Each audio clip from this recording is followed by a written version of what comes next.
Assalamualaikum warahmatullahi wabarakatuh. Perkenalkan, nama saya Ayu Novita Rantika Putri dengan NIM 3303 02000002.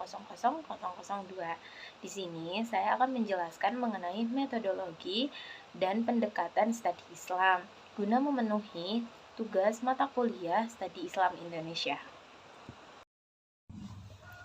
Islam merupakan ajaran yang mencangkup seluruh aspek kehidupan manusia, hal-hal terkait dengan aspek persoalan sosial, ekonomi, budaya, hukum, dan politik, seluruhnya diatur di dalam ajaran Islam, walaupun harus diakui mayoritas persoalan tersebut ditampilkan dalam format prinsip umum yang niscaya ditindaklanjuti berupa kajian dan interpretasi yang lebih lanjut. Islam adalah agama yang memiliki pandangan secara teori terhadap bahasa dan bagaimana cara mempelajarinya serta memandang dari berbagai sudut pandang sehingga menghasilkan banyak pertimbangan maupun pendapat yang berbeda.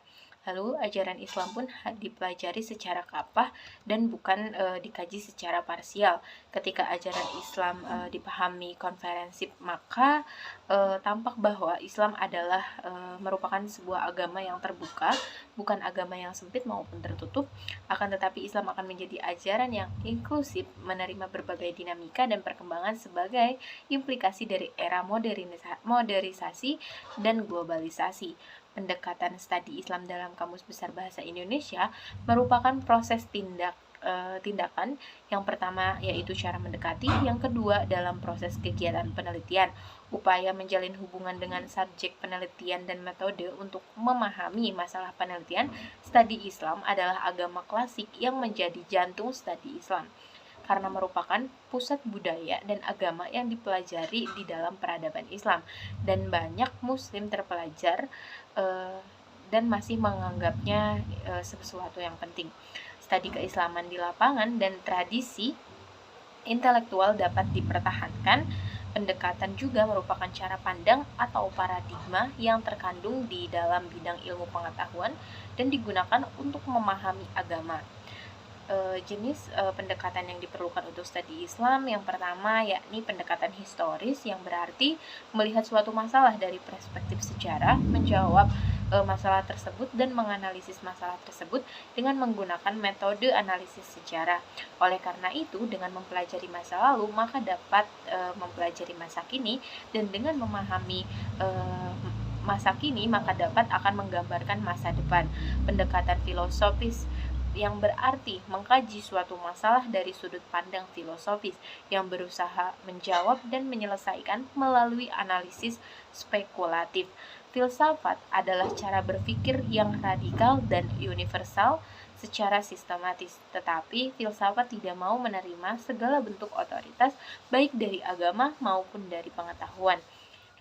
Islam merupakan ajaran yang mencangkup seluruh aspek kehidupan manusia, hal-hal terkait dengan aspek persoalan sosial, ekonomi, budaya, hukum, dan politik, seluruhnya diatur di dalam ajaran Islam, walaupun harus diakui mayoritas persoalan tersebut ditampilkan dalam format prinsip umum yang niscaya ditindaklanjuti berupa kajian dan interpretasi yang lebih lanjut. Islam adalah agama yang memiliki pandangan secara teori terhadap bahasa dan bagaimana cara mempelajarinya serta memandang dari berbagai sudut pandang sehingga menghasilkan banyak pertimbangan maupun pendapat yang berbeda.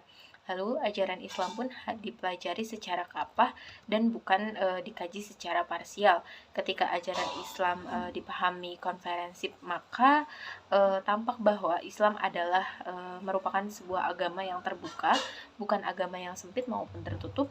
Akan tetapi Islam akan menjadi ajaran yang inklusif, menerima berbagai dinamika dan perkembangan sebagai implikasi dari era modernisasi dan globalisasi. Pendekatan studi Islam dalam Kamus Besar Bahasa Indonesia merupakan proses tindakan. Yang pertama yaitu cara mendekati, yang kedua dalam proses kegiatan penelitian, upaya menjalin hubungan dengan subjek penelitian dan metode untuk memahami masalah penelitian. Studi Islam adalah agama klasik yang menjadi jantung studi Islam karena merupakan pusat budaya dan agama yang dipelajari di dalam peradaban Islam, dan banyak muslim terpelajar dan masih menganggapnya sesuatu yang penting. Studi keislaman di lapangan dan tradisi intelektual dapat dipertahankan.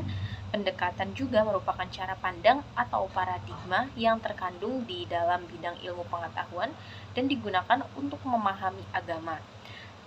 Jenis pendekatan yang diperlukan untuk studi Islam yang pertama yakni pendekatan historis, yang berarti melihat suatu masalah dari perspektif sejarah, menjawab masalah tersebut dan menganalisis masalah tersebut dengan menggunakan metode analisis sejarah.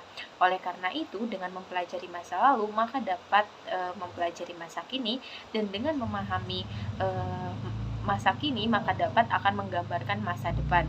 Pendekatan filosofis yang berarti mengkaji suatu masalah dari sudut pandang filosofis yang berusaha menjawab dan menyelesaikan melalui analisis spekulatif.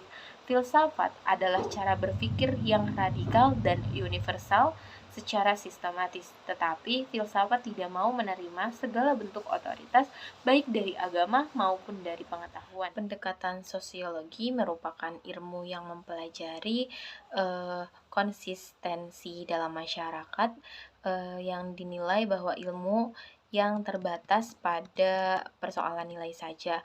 Lalu sosiologis juga dapat digunakan sebagai pendekatan untuk memahami sebuah agama. Selanjutnya pendekatan interdisipliner, yakni pendekatan dalam pemecahan suatu masalah dengan menggunakan tinjauan berbagai sudut pandang yang dinilai sangat relevan dan tepat digunakan. Lalu pendekatan studi Islam sendiri sejalan dengan perkembangan ilmu pengetahuan, adanya penekanan atau bidang dan pendekatan tertentu yang dimaksudkan agar mampu dipahami ajaran Islam lebih komprehensif sesuai dengan kebutuhan dan tuntutan yang semakin banyak perkembangannya, disebut juga menjadi sesuatu hal yang wajar dan seharusnya memang terjadi. Sekian penjelasan singkat dari saya, kurang lebihnya mohon maaf, karena di sini kita masih sama-sama belajar. Wallahu muwaffiq ila aqwamit thoriq. Wassalamualaikum warahmatullahi wabarakatuh.